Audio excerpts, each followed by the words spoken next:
Vendredi 22 juillet 2022, journée de verdict à la Cour de cassation dans l'affaire de la débâcle de ce parc agro-industriel de Boukangalonzo. Ce verdict repoussé, il a été prévu pour hier finalement, faute d'un problème. Un des membres de la composition, selon la Cour de cassation, a été empêché. Et voilà pourquoi la Cour a différé ces verdicts. En fait, il s'agit d'un ADD, un avant-dire droit, donc par rapport aux exceptions d'irrécevabilité soulevées par la partie Matata Pognon, c'est-à-dire la défenderesse, pour les avocats donc conduits par les professeurs Nyabirungu. La cassation ne peut en aucun cas connaître donc cette affaire concernant un ancien Premier ministre pour des infractions qu'il aurait commises pendant qu'il était encore Premier ministre en fonction. Ça, c'est les exceptions soulevées. Aujourd'hui, la Cour va pouvoir répondre par ces exceptions, par cet avant-dire droit. Alors, au-delà de la réponse qui sera peut-être oui ou non, si la Cour doit traiter cette affaire, il faudra soulever encore d'autres préoccupations. Au-delà de la réponse, disais-je, il faudrait avoir aussi l'autorisation de poursuite. La Cour va pouvoir dire peut-être recevable, mais non fonder l'action du parquet, peut-être revenir sur l'autorisation de poursuite du Parlement, mais aussi pour savoir si réellement il doit être jugé comme sénateur pendant qu'il était Premier ministre ou comme il fut Premier ministre pendant qu'aujourd'hui, il a le statut du sénateur. Rendez-vous tout à l'heure donc à la Cour de cassation. Je rappelle que déjà la Cour constitutionnelle s'était déclarée incompétente dans la même affaire et qu'il y a eu, selon Econews ce matin, une plénière de tous les magistrats du parquet près la Cour de cassation qui estimait lors de cette plénière, dans un procès verbal, qu'il ne revenait qu'au parquet près la Cour constitutionnelle de pouvoir poursuivre l'ancien Premier ministre, sénateur aujourd'hui, Augustin Matata Pognon Mapon. Mbosso et le bureau de l'Assemblée nationale s'auto-invitent dans cette guerre entre l'UDPS et son ancien président, passé dans l'opposition, Jean-Marc Kabounda Kabound. Le bureau de l'Assemblée nationale, dans un communiqué, dit ouvrir une action disciplinaire contre Jean-Marc Kabounda Kabound et appelle la justice de la République démocratique du Congo à pouvoir s'intéresser rapidement, et j'ajoute sans délai, aux propos que le bureau qualifie d'outrageant et d'indigne vis-à-vis du président de la République, qui est chargé pour ce sale boulot. C'est le rapporteur adjointe de l'Assemblée nationale, Colette Tchomba Atundu. Vous le savez, Colette Tchomba, qui est-elle réellement? Colette Tchomba, c'est la sœur biologique de Serge Kayembe. Qui est Serge Kayembe? Serge Kayembe, c'est celui-là qui est même proche de Jean-Marc Kabounda Kabound. Il était au cabinet de Kabound. Allez-y donc comprendre. Kabound estime que c'est vraiment la panique, cette réaction de l'Assemblée nationale. Kabound s'exprimait ainsi sur les ondes d'une radio consoeur, la Radio France Internationale.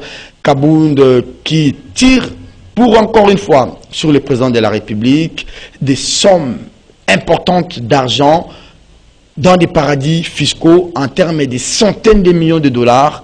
Le déballage est donc total, mais aussi des fonds que Félix Tshisekedi aurait, selon Kabound, injectés dans des multinationales. Il se porte aussi candidat pour la prochaine présidentielle. Il ne l'exclut pas non plus des alliances avec d'autres forces de l'opposition. Il ne voit pas, pour terminer, Félix Tshisekedi arriver même quatrième lors de la prochaine présidentielle par rapport à son bilan. C'est le déballage et ça vole trop bas, en tout cas, entre cet ancien sociétaire du parti présidentiel et son ancien parti. Luanda, c'est depuis avant-hier. On parle de ces travaux, mais on n'en sait pas plus. Qu'est-ce qui s'est dit, qu'est-ce qui se mijote, qu'est-ce qui se discute entre la délégation congolaise et celle rwandaise. On tente tout à l'heure de scruter un peu ces négociations dans le cadre de cette commission mixte RDC-Rwanda, qui n'a pas été jusque-là, après son report annoncé. On en parle avec Joseph Kangolo. Bonjour Joseph. Bonjour Serge, bonjour à Edmond Izouba, que bonjour. Je rencontre pour la première fois en présentiel. Très bien. Allez Edmond Izouba, bonjour. Bonjour. Fraîchement rentré de Lubumbashi. Oui, depuis hier, je suis quinois depuis hier. Ah oui, le Lubumbashi n'a Pitaboulaya. Ben oui, le Lubumbashi, il faut parler aussi de cette transformation de routes. Hein. Oui. Des routes cette fois-ci avec des caniveaux pour permettre l'évacuation des eaux parce que le Lubumbashi était confronté à des fortes inondations. Mais aussi, il faut saluer Lualaba, la ville de Kolwezi que j'ai visitée. Là où on a lancé les épreuves des Une échangère est en train d'être posée. Oui. La route agrandie, la route de l'Ikassi. Mais aussi, voilà, des transformations en termes immobiliers. Examen d'État rapidement parce qu'on va Oui, passer. examen d'État parce qu'il fallait les lancer. Ça a été lancé par le ministre Tony Mwaba, mais avant cela, il faut parler des états des lieux de son ministère qui a été fait parce que, vous savez, dans ce coin, il y a eu des scènes de contestation pour l'exécution de la gratuité. Les ministres avaient toutes les informations et pendant que certains prophètes donnaient même des informations erronées, les ministres les a recadrés pour dire voilà, vous ne savez pas dire la vérité à votre autorité, à votre hiérarchie et comment moi je peux vous croire. Donc, on fait encore face à certaines résistances aux effets induits de la gratuité. Il faut un sérieux encadrement, et c'est ça ce que le ministre a fait. Il a fait dans toutes les provinces des itinérances, et cette fois-là, maintenant à Kinshasa, vous savez, avant chaque rentrée, c'est devenu une habitude pour Tony, il faudrait qu'il y ait une table ronde qui va mettre aux prises le gouvernement et les enseignants pour améliorer, parce que c'est que l'État met déjà il verse déjà dans le panier de la ménagère des enseignants. Ce n'est pas encore ça, mais je pense que il y a un bon début. Il y a un bon début et la situation, je pense, pour l'année prochaine scolaire, ça va encore s'améliorer davantage. Donc cela a permis au ministre de cerner la situation du terrain, que ce soit à l'Équateur où il a été en province orientale. Il a beaucoup finalement parlé là-bas. Finalement, le Grand Katanga, en fait, Merci Edmond Izuba. L'aperçu de cette situation, c'était donc très important pour faire avancer les choses dans la gratuité de l'enseignement primaire. Merci Edmond. On rappelle que l'année scolaire 2021-2022 sera clôturée officiellement demain, sauf changement de dernière minute. Un grand discours prévu donc du ministre de l'EPST, Tony Mwaba Kazadi, pour clôturer cette année. Joseph, un mot sur l'enseignement, au moins un dénouement erré. Hein. On a estimé que on n'allait peut-être pas y arriver, mais contre vents et marées, on arrive à la fin de l'année. Mais il faut plutôt, je pense, le plus important, c'est préparer la rentrée prochaine. Parce qu'on sait que c'est à chaque rentrée qu'il y a des mouvements de contestation. C'est le moment propice pour les enseignants de mettre le gouvernement un peu dos au mur. Et je pense qu'une bonne préparation commence même le jour de la clôture de l'année scolaire. En principe, la bonne préparation pour la rentrée scolaire prochaine devait déjà commencer. Oui. Elle devait déjà commencer parce qu'il y a eu beaucoup de ratés, particulièrement l'année scolaire qui vient de s'achever. Vous savez que les enfants ont fait à peu près 2 mois de grève. Et à la clôture de l'année scolaire, on n'a pas vu la récupération de tout ce temps. Donc ça veut dire déjà, c'est une année scolaire qui n'a pas été totalement correcte, du moins en termes de temps, tel qu'ils repartissent le temps d'enseignement et ainsi de suite. Je crois que c'est le grand moment aussi de préparer la rentrée prochaine. Effectivement, et surtout... de réajuster un peu les tirs par rapport à la gratuité. Effectivement. Ça dit que la gratuité, c'est quelque chose qu'il faut améliorer. En fait, c'est resté collé, c'est déjà dans la Constitution. Voilà. Je crois qu'il faut saluer ceux-là qui ont pris le courage. Il fallait un début, une volonté. Absolument, une volonté. Et vous savez, le début n'a jamais été facile, en principe. Nous saluons tout ce projet, d'ailleurs, de gratuité de l'enseignement. Je crois qu'il faut un accompagnement et suffisamment aussi des moyens pour réussir cette opération. Je crois qu'elle est salutaire pour nous les parents qui avons beaucoup d'enfants à l'école primaire. Franchement, on sent qu'on est allégé, bien que la situation générale soit un tout petit peu difficile. Merci beaucoup. Allez, vous comprenez parce que vous avez encore des enfants à l'école primaire ou à l'école secondaire. Je m'en vais lire les grands titres des journaux. J'ouvre ces balles avec La République, I2PS, enjeux politiques, vivement la maturité des loups qui se dévorent entre eux, Assemblée nationale, ouverture d'une action disciplinaire contre Jean-Marc Kabound. À Kabound, je prends le vrai modérateur. Aujourd'hui, à la Cour de cassation, j'en parlais à l'entame de cette émission, Matata vers les triomphes, vive les vacances du chef de l'État, Marbella, la nouvelle destination qui fait jaser. Comme au nouveau de Simon Bofunga, après avoir constaté un bilan largement négatif, Franck Diongo s'oppose à Tshisekedi et annonce sa candidature. Justement, Congo Nouveau se pose des questions. Qui est derrière Jean-Marc Kabound et Franck Diongo? À vous de répondre. Je termine par la bonne gouvernance. De Jérôme Sekana Apana Pene, Jérôme Sekana, commission mixte, cher Joseph Kongolo, permanente RDC Rwanda, incertitude à Luanda, un titre très exclamatif. Je prends les premiers paragraphes. On ne savait toujours pas, cher Joseph, grand-chose, hein, des échanges mercredi et jeudi entre les délégations de la RDC et du Rwanda dans la capitale angolaise. Oui, l'enjeu est des tailles. L'enjeu des tailles, vous savez que c'est une guerre vieille de plus de 20 ans. Aujourd'hui, il y a résurgence, n'est-ce pas, d'un même mouvement qui revient sous deux noms différents, n'est-ce pas, et les victimes dans tout ça, ce sont les Congolais, qui sont tués de la manière la moins humaine possible. Et je pense que la taille de l'enjeu, parfois aussi explique toute cette tergiversation qu'il y a autour de cette commission mixte. J'ai suivi d'ailleurs la première réunion de cette commission, un petit rapport là-dessus, c'est que apparemment il n'y a pas un document unique de travail.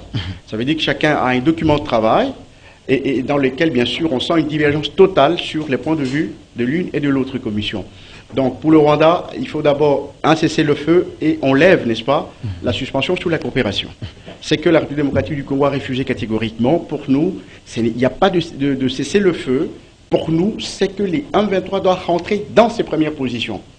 C'est-à-dire qu'on libère totalement le territoire national avant de lever pratiquement la suspension sous la coopération. Ben là aussi, les lignes ne bougent pas. Chacun a son attendement, chacun a son contenu. Mais oui. Je sais, chacun garde ses positions. De la manière que je suivis l'argumentaire du Rwanda, je sens très vite qu'ils ont été frappés au cœur par cette suspension, n'est-ce pas, de la coopération. Et je crois que le Rwanda ne tiendra pas longtemps, n'est-ce pas? Il ne tiendra pas longtemps et finira, n'est-ce pas, par céder. Apparemment, la question va au-delà de nos frontières. J'apprends que même des sénateurs américains qui auraient saisi l'administration Biden.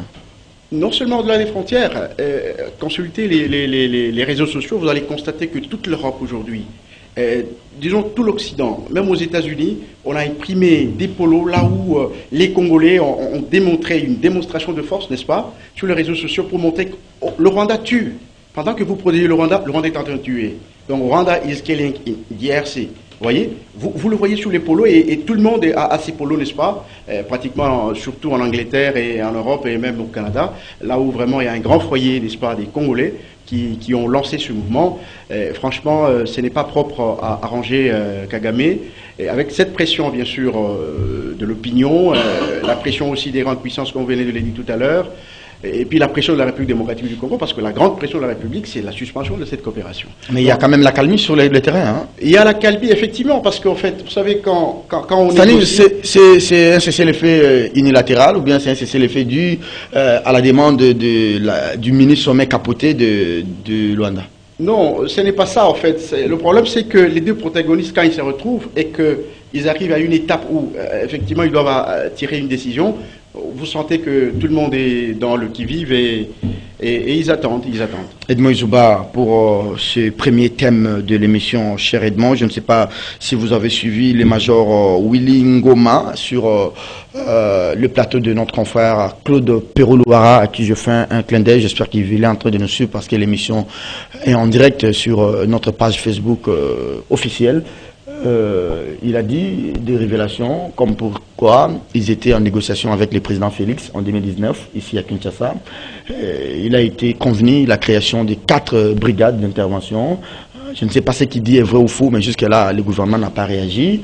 Et qu'ils étaient logés ici pendant 14 mois à la Gombe. Ils ont été à 120 km de Kinshasa, du côté de l'aéroport, non, du côté de Banzangongu, où les forces M23 devaient être logées.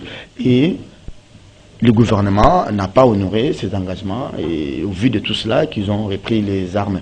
Alors, quel est l'objet, au-delà de ce que notre consultant, l'analyste qui a dit tout à l'heure, quel est l'objet de cette tripartite? C'est toujours deux points d'achoppement, reprise de la coopération et cessation des hostilités?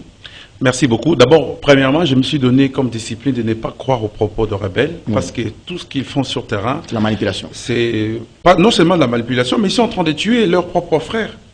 Quelles que soient les divergences de point de vue, est-ce que cela aurait autorisé à ce rebelle... Prendre les armes contre la patrie. Non, non seulement prendre des armes, mais coopérer avec un pays voisin pour tuer leurs propres frères. Je pense que ça va au-delà de ça.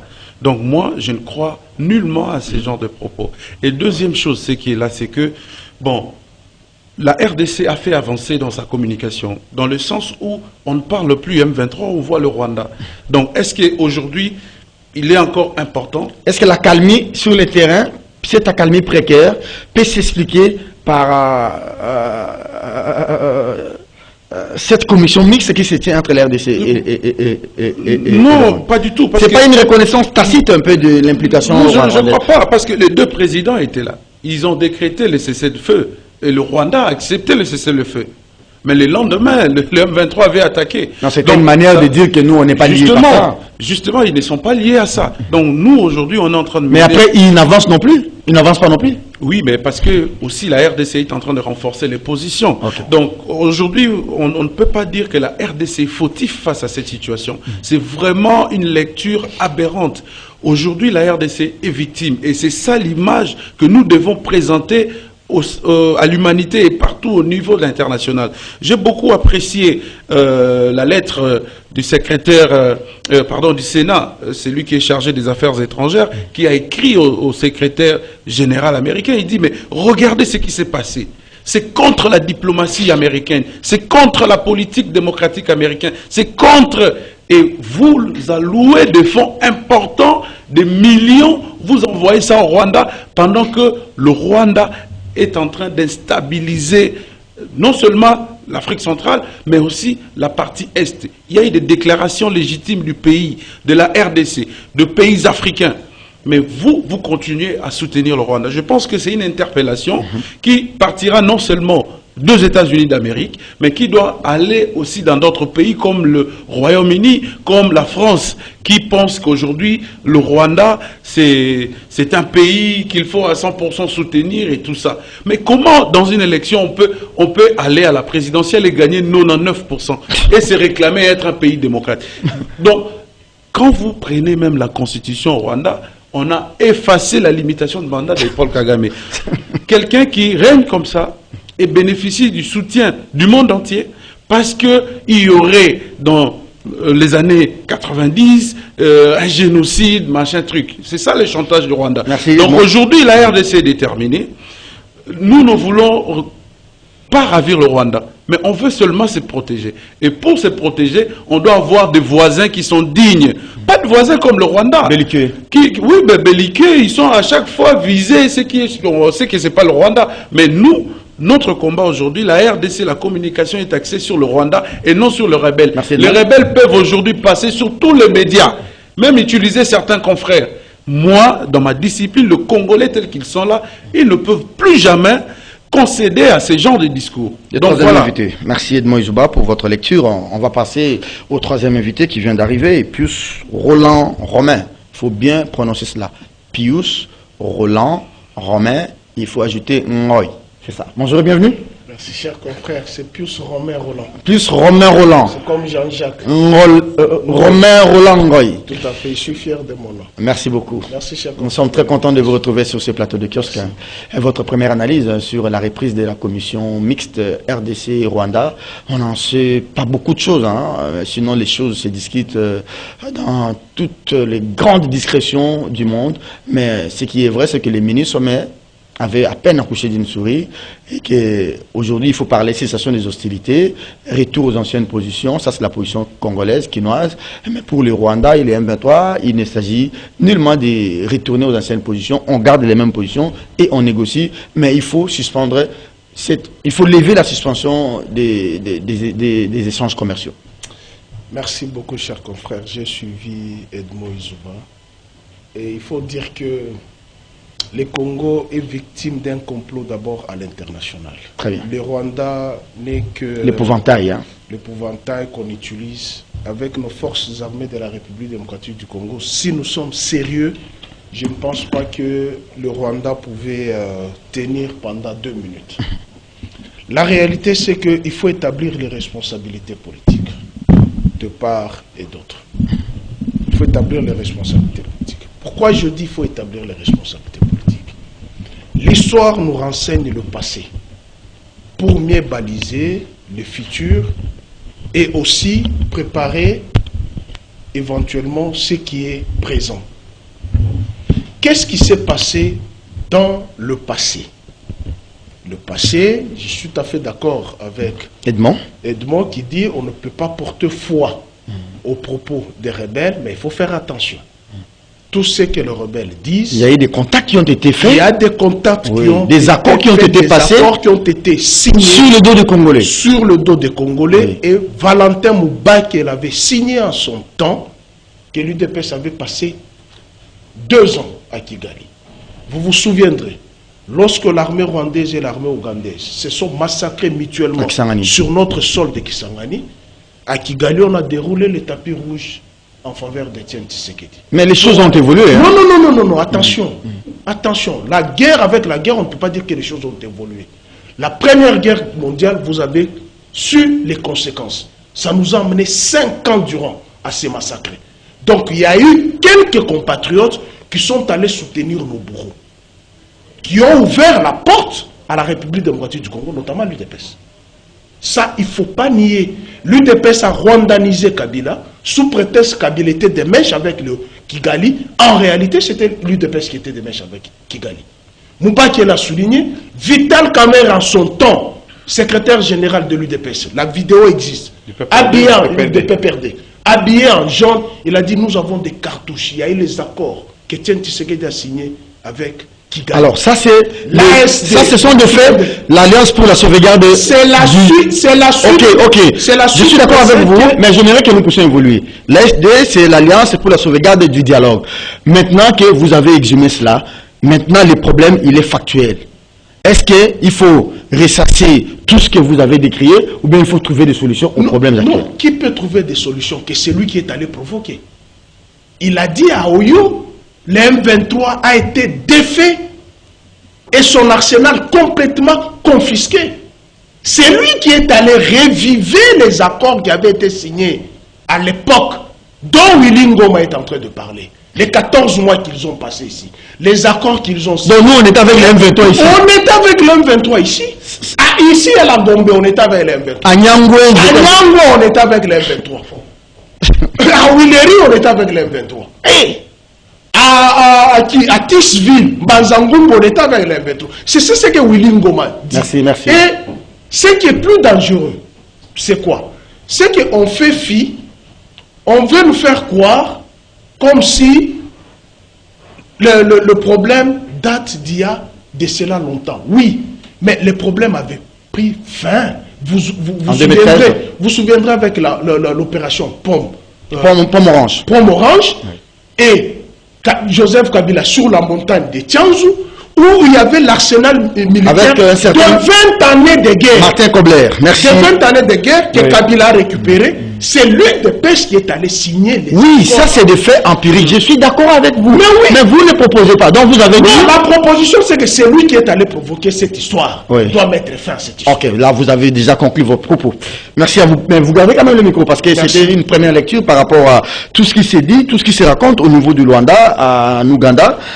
On ne donne pas assez d'informations sur ça. Je ne sais pas si dans la suite des négociateurs congolais, il y a la presse congolaise qui est aussi associée, les ministres des Affaires étrangères. On va peut-être tenter de l'avoir après cette émission. Je ne sais pas s'il va nous répondre, mais on va quand même essayer sur WhatsApp pour qu'il nous donne assez d'informations là-dessus.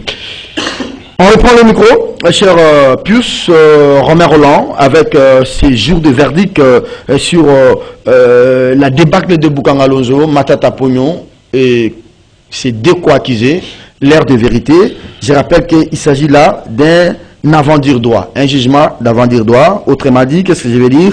La Cour va pouvoir décliner sa compétence, oui ou non, elle est à même appelée à juger un ancien Premier ministre pour des faits qu'il aurait commis à l'époque où il était Premier ministre. Aujourd'hui, il est sénateur de la République. Merci, cher confrère.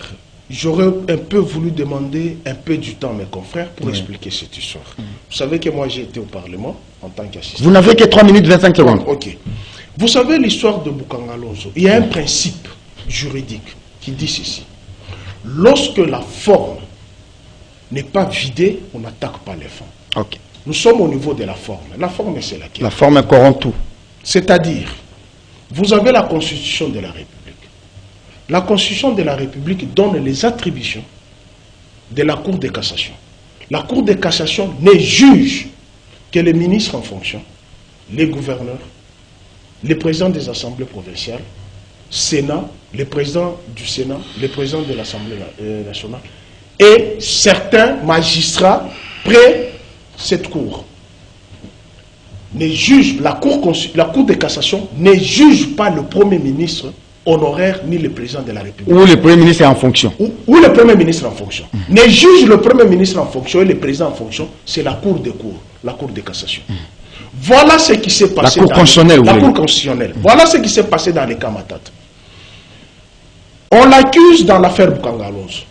On l'amène devant le Sénat. Le Sénat ouvre une commission de 22 sénateurs. Matata est entendu dans cette commission. Le Sénat se déclare ne pas amener Matata devant la Cour de cassation puisque les lois ne le permettent pas. Très bien. La Cour de cassation ne permet pas au PGR, au procureur général, près cette cour, de poursuivre Matata. Après, il contourne l'affaire. Ouais. Il va dans l'affaire Zariani. Ok. Dans cette affaire, l'intersyndicale, les ambassades ont dédouané Matata puisqu'on avait indemnisé tous ceux-là que Mobutu avait récupéré leur... On a classé l'affaire. On a cassé l'affaire. Le Sénat va en vacances.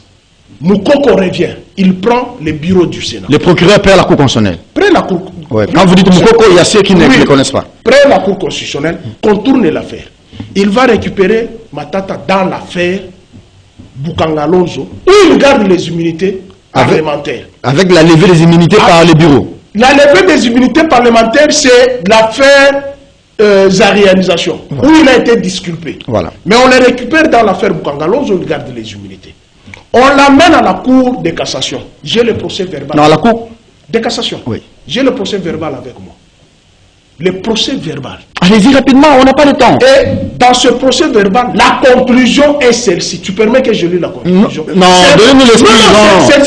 C'est l'esprit. On n'a pas de temps, s'il vous plaît. Ok. Dans la conclusion, c'est l'esprit. Dans la conclusion, l'assemblée plénière de magistrats dit la Cour de cassation n'a pas compétence de juger le Premier ministre honoraire. La Cour de cassation transfère les dossiers à la Cour des cours. La Cour constitutionnelle. La Cour constitutionnelle. Oui, ça c'est vrai. La Cour constitutionnelle constitue les dossiers, poursuit et se rend compte qu'elle aussi ne juge pas le Premier ministre honoraire ni le président honoraire. Pourquoi?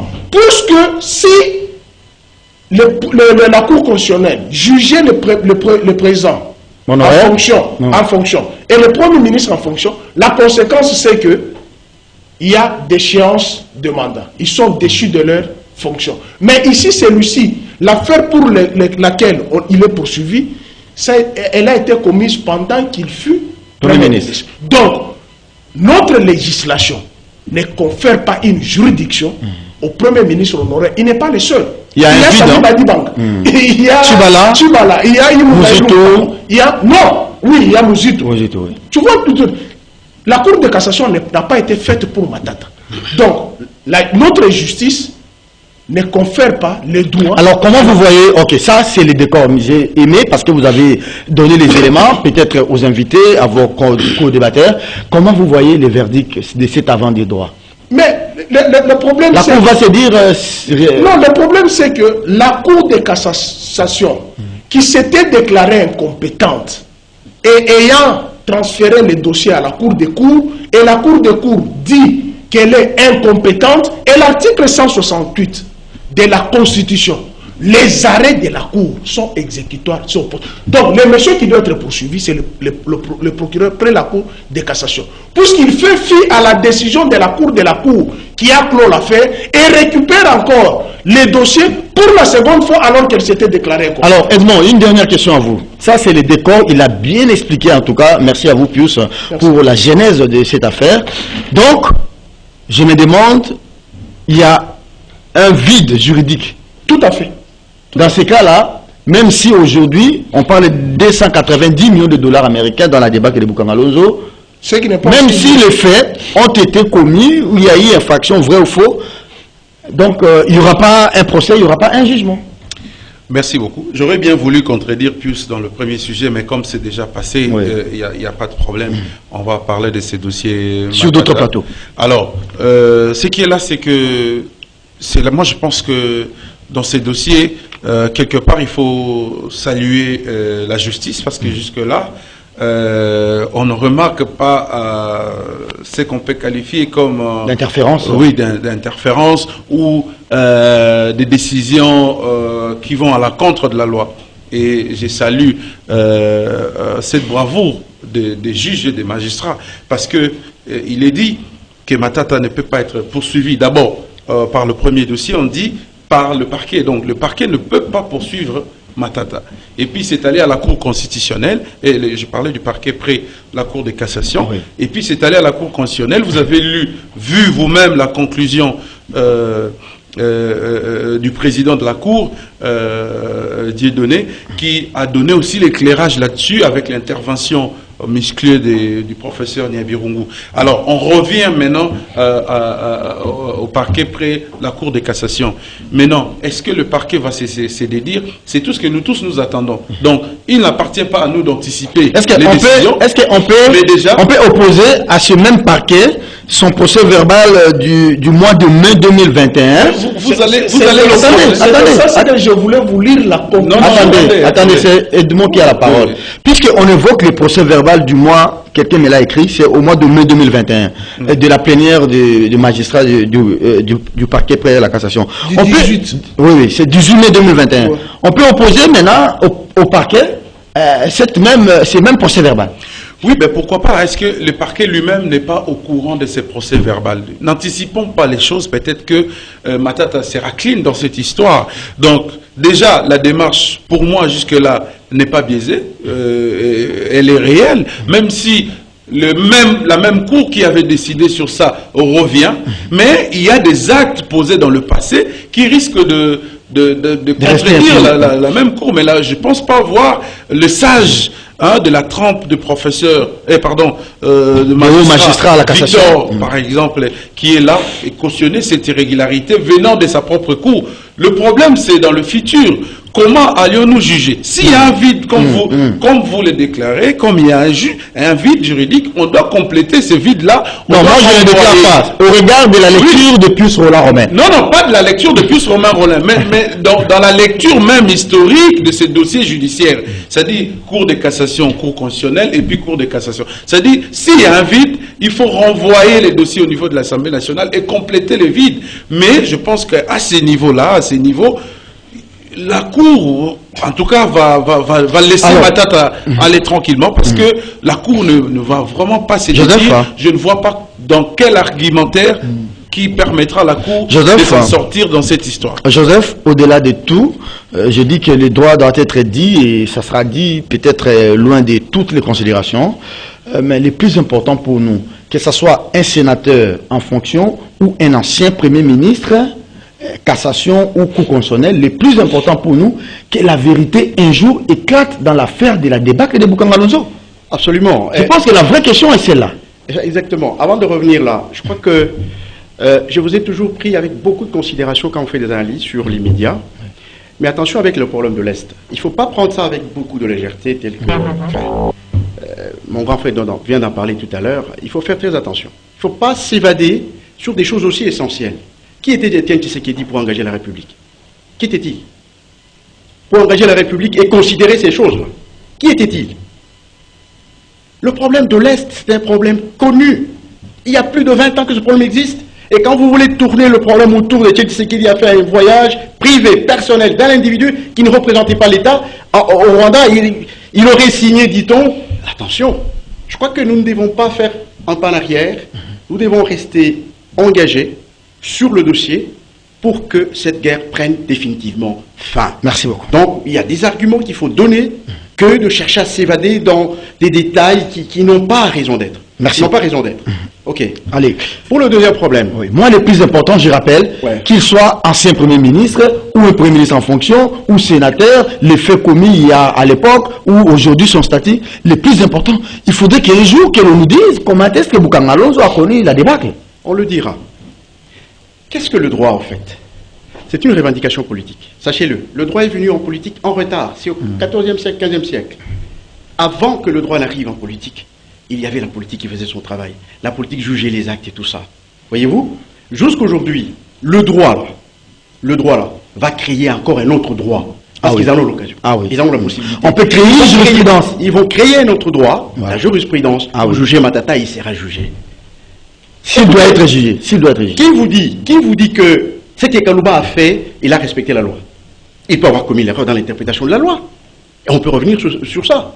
Donc ça dit que la loi a beaucoup de possibilités. Je ne suis pas juriste, mais au moins, j'ai quelques notions de droit. Et ça dit que les juristes peuvent créer le droit pour juger Matata et combler ce vide par la suite. Le prof Luzolo-Bambi a exactement dit ce que vous dites là. Mais exactement. Le droit, c'est... Écoutez, Kamer est sorti de la prison.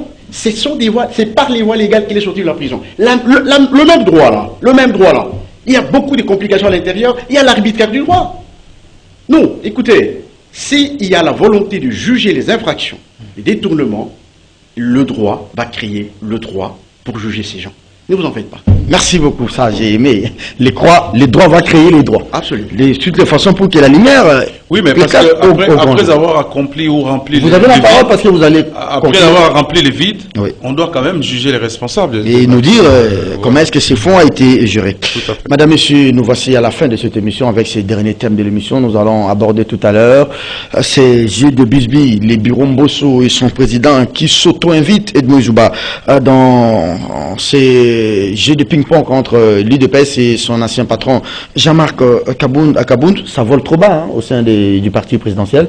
Je ne sais pas si vous avez suivi l'ancien patron du parti présidentiel sur RFI ce matin, qui a des graves révélations sur le président Joseph Félix Tshisekedi. Ouais, ça c'est la politique. Pendant que les médecins sont en grève, à l'UNIKIN aussi, l'UNIKIN, les enseignants, et puis le médecin qui compte même radicaliser leur grève et tout ça. Quitter les urgences maintenant. On assiste à ces genres de choses. Mais écoutez, moi je pense qu'aujourd'hui les discours est très simple. Ce n'est pas seulement aujourd'hui, mais quand vous lisez l'histoire politique dans le passé, vous vous rendez compte que à la veille des élections, surtout la présidentielle, il y a des acteurs politiques qui se radicalisent. Et puis l'argument à trouver est très simple. Vous dites seulement que le pouvoir a échoué, vous condamnez tout. Même si vous acceptez ça dans le passé, vous le condamnez et puis du coup vous vous proclamez candidat, président. C'est la consommation. Alors, l'auto-invitation de l'Assemblée nationale. Non, on n'a pas de temps malheureusement. J'aimerais que nous puissions commenter sur les faits nouveaux. Les faits nouveaux aujourd'hui, oui, je suis d'accord. Laissez-moi le temps d'argumenter. Kabound, c'est pas quand même un acteur politique de moindre. Il a occupé une fonction prestigieuse à l'Assemblée nationale comme parti UDPS qui reste jusqu'à aujourd'hui une grande formation politique parmi tant d'autres au pays. Et je pense que si l'Assemblée nationale s'est saisie du dossier, je pense que l'Assemblée nationale a donné quand même les arguments possibles. Mais quand vous lisez même la contradiction de Kabound sur les zones de Radio Capi, de RFI, vous sentez que Kabound, pour lui, le problème, c'est autre chose que ça. Donc, si l'Assemblée nationale estime, est-ce que le droit des réserves n'existe pas entre nous? Parce que vous allez dire, voilà, Kabound est là, on est en train d'attraquer un opposant et tout ça, détraquer plutôt un opposant. Mais est-ce que le droit des réserves n'existe pas? Le professeur Njoli, comme vice-président de la CENI, après avoir quitté le bureau, de la CENI. Il s'est mis à parler, il s'est mis à parler. Quelqu'un que vous avez chassé du parti, non, attendez. Il a démissionné, vous pensez qu'il est astreint au droit de réserve? Attendez, c'est comme ça en fait. Ah bon? L'élégance, c'est comme ça. Nous avons l'exemple de beaucoup de professeurs qui ont eu à siéger aussi à la Cour constitutionnelle, qui pouvaient aussi briser ce droit de réserve. Je ne suis pas d'accord qu'il y ait... C'est un adversaire politique, il n'est pas dans une institution d'appui à la démocratie. Mais il révèle quoi? Il dit quoi par exemple? Il révèle quoi? Qu'est-ce qui a choqué? Non, attendez. En quoi ça a violé le règlement intérieur? Non. Oui. Les arguments sont donnés et puis les articles même les articles de statut que Kabound a violés sont contenus. Il parle comme un acteur politique. Il parle comme un acteur politique. Je suis d'accord. Il est maintenant dans l'opposition. Je suis d'accord. On vous dit ceci. On vous dit quand vous venez d'occuper une fonction étatique à la trempe de premier vice-président, vous avez le droit de réserve. Et c'est la Constitution qui l'établit. Pourquoi? Moi, je vais te donner l'exemple de Joly. Pourquoi Vital Kamerhe n'a pas fait cela autant? Ah, donc Kabound, tel qu'il est là, selon vous, non, je ne peut rien dire. Jamais. S'expliquer ça, c'est votre interprétation. Justement, les temps de réserve, les devoirs de réserve, c'est pour un temps. Combien de temps? Mais ça peut être de 6 mois, ça peut être d'une année. Non, ça ne peut pas être. Il ne faut pas soutenir des choses. Non, mais vous ne savez pas. Ça vous voulez me faire croire aujourd'hui que les droits de réserve n'existent pas. Quel droit de réserve? Quelqu'un qui a démissionné, vous l'avez chassé du parti. C'est un acteur de l'opposition. Il s'auto-affirme. L'élégance avec la politique, c'est aussi d'observer la loi. Ce n'est pas seulement de se radicaliser parce qu'on vous a refusé une fonction ou quelconque. Moi, en fait, nous, à l'époque, pour chasser Kabila, on soutenait ces genres de discours. On estimait que c'était bon, on estimait que voilà, ça nourrissait l'opposition contradictoire, mais la partie contradictoire. Mais aussi, il faut voir la réalité de la chose aujourd'hui.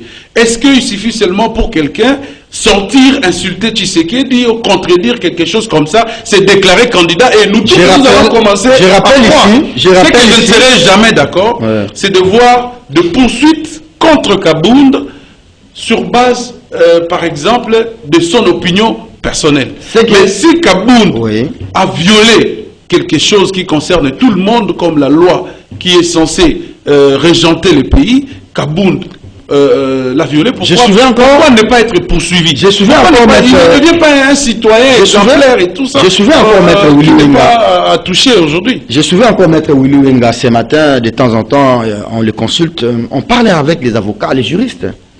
On dit les règlements intérieurs, tout comme la Constitution, ne contrôlent les députés que quand ils sont à l'hémicycle, quand ils prennent la parole ou quand ils sont au sein de l'enclos du palais du peuple. Les prises de position d'un député à la cité, dans son fief électoral, n'est pas régie par les règlements intérieurs. Ça, c'est le débat, les juristes peuvent dire, chacun ira de son commentaire. Alors, c'est quand même très grave, à mon avis, qu'un bureau de l'Assemblée nationale puisse même livrer un député en disant, nous demandons à la justice de s'occuper de ces propos. Comme pour dire que le bureau lui-même estime que c'est des propos peut-être extravagants vis-à-vis du président de la République. Hein. Bon, Serge, il faut considérer les choses dans une autre optique. Le Parlement, c'est une instance hautement politique. Voyez-vous, le Parlement aujourd'hui est majoritairement derrière le président de la République. D'accord? Et comme d'ailleurs le consultant de la radio Top Congo, je l'ai suivi aussi, il a dit que c'est le règlement, n'est-ce pas, peut sanctionner un député quand il est dans l'hémicycle ou dans l'enceinte de l'hémicycle. Mais en dehors de l'hémicycle, en dehors des sessions, là, il doit être astreint à la loi du pays. Voilà. Donc ça veut dire que si vous enfreignez la loi, la Constitution et les autres lois, vous pouvez être poursuivi. Vous pouvez être... Et il ne revient pas dans ces cas précis au bureau de demander à la justice. Parce qu'au sein de la justice, il y a le côté parquet, il y a le côté tribunal. Le parquet est maître de l'action publique, le parquet peut s'autosaisir. Quand déjà un bureau d'une institution commence à influencer le parquet, la justice, ça c'est là où il y a un problème. C'est toujours possible, mon frère. Mais ce n'est pas normal dans une démocratie. Je reviens. D'abord, je reviens sur la première problématique, la question que vous avez posée. Vous savez, je vous le dis, la politique sans éthique, c'est une absence de politique. Très bien. Ça vous amène à l'inconséquence. Et quand vous êtes inconséquent, et vous allez voir que si Félix n'intervient pas, Kabound doit faire la prison. Les propos qu'il a tenus, ce sont des propos outrageants à l'endroit du chef de l'État. Il n'y a plus outrage au président. Ça, c'est de l'époque de Mobutu. Attention, qui vous a dit ça? Prenez la Constitution, prenez les lois. Vous avez effacé ça dans la Constitution. Il n'y a qu'au Congo, s'il vous plaît. Oui. Est-ce que vous avez effacé ça dans la Constitution et dans les lois de la République? Quand vous parlez d'outrage, vous avez effacé ça dans les lois? Ah mais mon problème, s'il vous plaît, Kabound n'est pas n'importe qui. On l'a dit tout à l'heure par Edmond. C'est un député national qui est astreint à une éthique. D'accord? Alors, quand vous commencez à faire des déclarations de ce genre sur les médias, vous avez frisé. Mon cher ami, c'est ça. Quand vous n'avez pas, c'est ça l'éthique. Vous voulez que l'éthique soit circonscrite. C'est vrai que l'éthique, c'est en fonction d'une profession. Mais il est aussi dans une profession, il est dans une carrière. C'est ça l'éthique. Vous n'avez pas effacé ça dans les lois, vous n'avez pas effacé dans la Constitution. Peut-être c'est par élégance que Félix peut demander de surseoir ce dossier. Mais en réalité, sur le plan de droit, eh ben, c'est monsieur poursuivable. Les conséquences politiques... Mais quand il dit que Félix prend beaucoup d'argent, il met ça dans des jets privés pour le loger... Ce n'est pas ça l'outrage. Oui. Ce n'est pas ça l'outrage. Ça, c'est une diffamation. Ça, c'est une diffamation. Ah, donc cette justice-là ne peut poursuivre que celui qui a fait outrage au chef de l'État. Mais cette justice, attendez, ne peut pas chercher à savoir que si Kabound nous dit que Félix a pris de l'argent, il a mis dans les îles Vierges. Donc, cette justice ne peut pas chercher. Ah, donc la justice ne vient que pour arrêter Kabound. Mais la justice, c'est celui qui accuse de porter. Ce n'est pas ça. Est-ce que Kabound a été arrêté? Est-ce qu'on a arrêté les acteurs politiques? Qui n'en parle pas? Mais au bureau